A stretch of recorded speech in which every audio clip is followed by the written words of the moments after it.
د دانلین بیا به دا یو سلسله ده چې شروع شوه دې نه مخکې به هم خلکو اعتراضات کول خو الیکشن به چې وشو نه حکومت به په خپلو خپلو باندې ودرېده کم از کم اختیارات به ورسره وو خپل هغه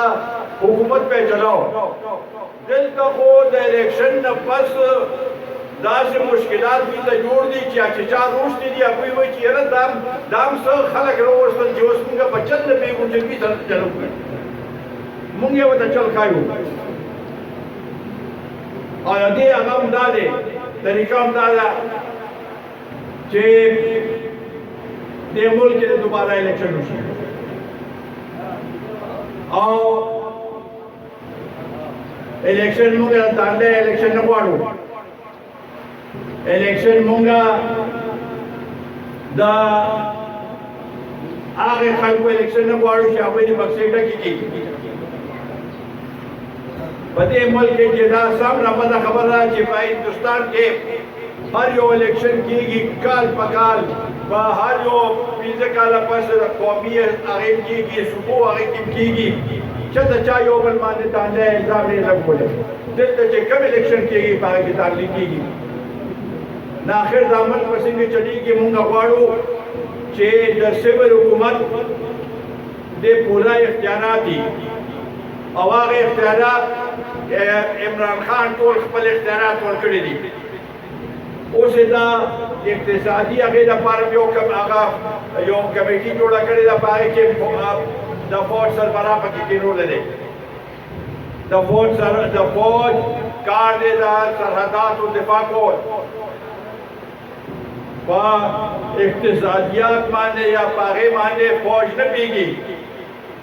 دا اوس چې کوم کسان کېنولي دي دا خو ټول د IMF کسان دي د ورلډ بینک کسان دي د دوی خو به سبا چې دا حکومت ختم شي صادر به اوس انډیوزي به دلته خو دا خلکو پریشاني دا زمونږ پریشاني ده مونږ به تاسو سره ولاړ نو لہذا دا نورې خبرې پرېږدئ صرف دې وخت کې مونږ په دې باندې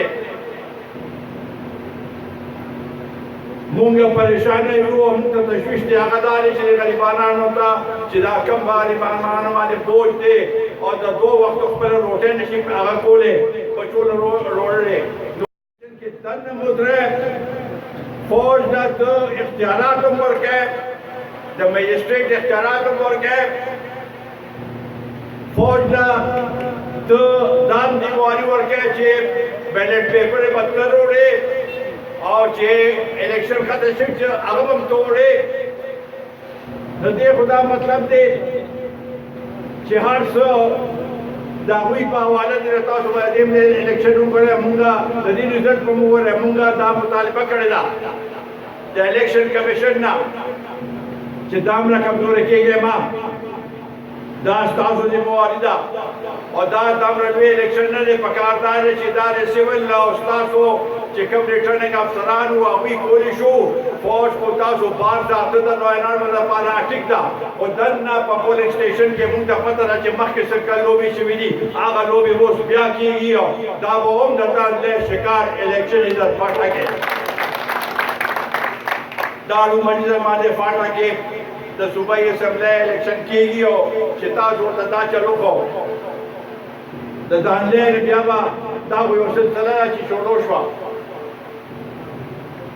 دې نه مخکې به هم خلکو اعتراضات کول خو الیکشن به چې وشو نه حکومت به په خپلو خپلو باندې ودرېده کم از کم اختیارات به ورسره وو خپل هغه حکومت به یې چلاو دلته خو د الیکشن نه پس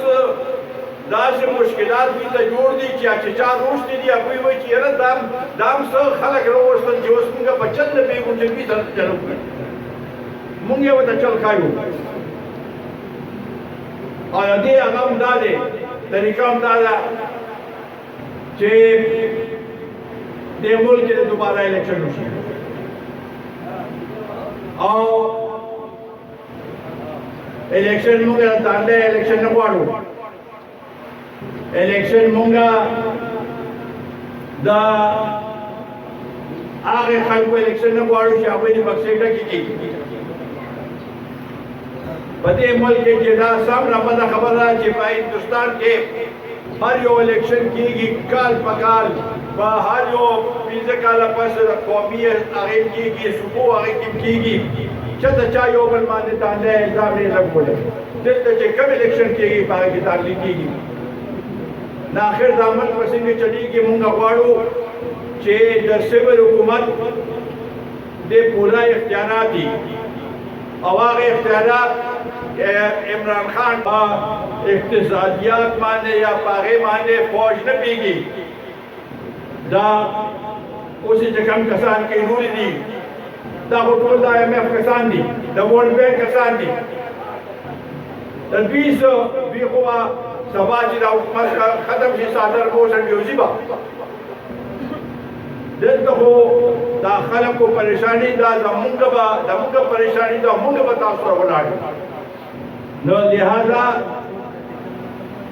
دا نورې خبرې پرېږدئ صرف دې وخت کې مونږ په دې باندې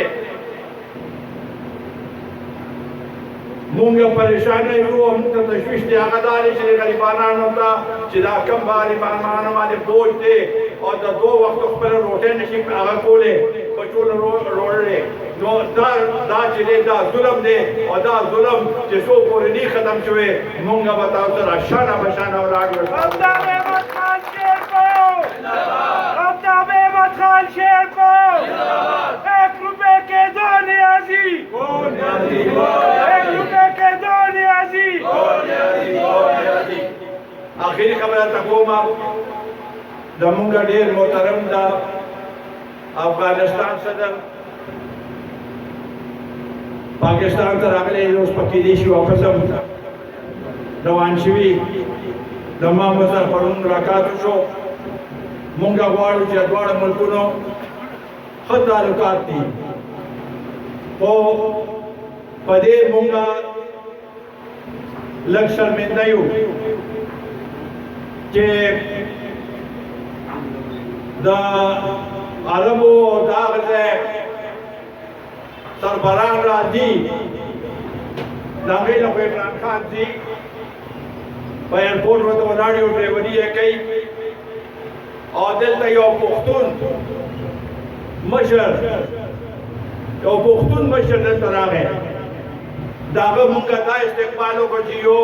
غیر منتخب سړی مونږ هغه د هغه استقبال وکړو دا ستاسو د شرم خبره ده مونږ په دې باندې مونږ تشویش وو چې دا د پښتنو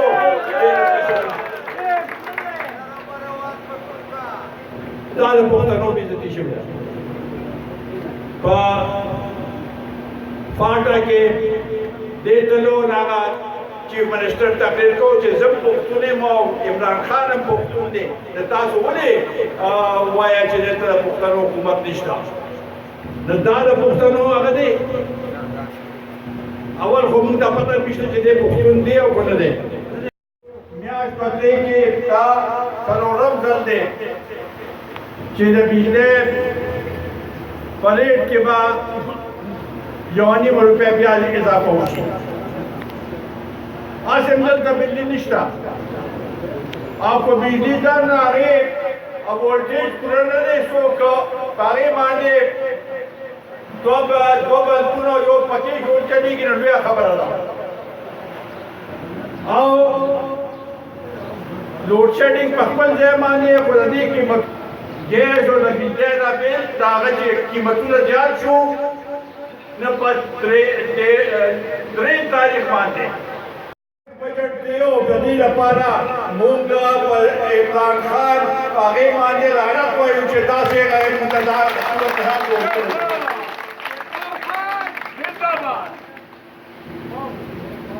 قوم پریشانه کړی دی نن یې عوام پریشانه کړی دی نن یې د پاکستان فرد چې دی هغه پریشانه دی چې دا ګرانه دا طوفان راغی نه دی خو په اسمبلی کې د 10 منټو نه زیات کېناستې هم نه شي چې هلته دهیز به اختلاف هغه به شروع شي نو 10 منټه کې تقسیدلی او وایي چې ما ته سلیکټډ هغه مو وایه دا خو تاسو سلیکټ وایو څه درته وایو دا د دې حکومت بھرپور مخالفت کو او دا حکومت د غریبانو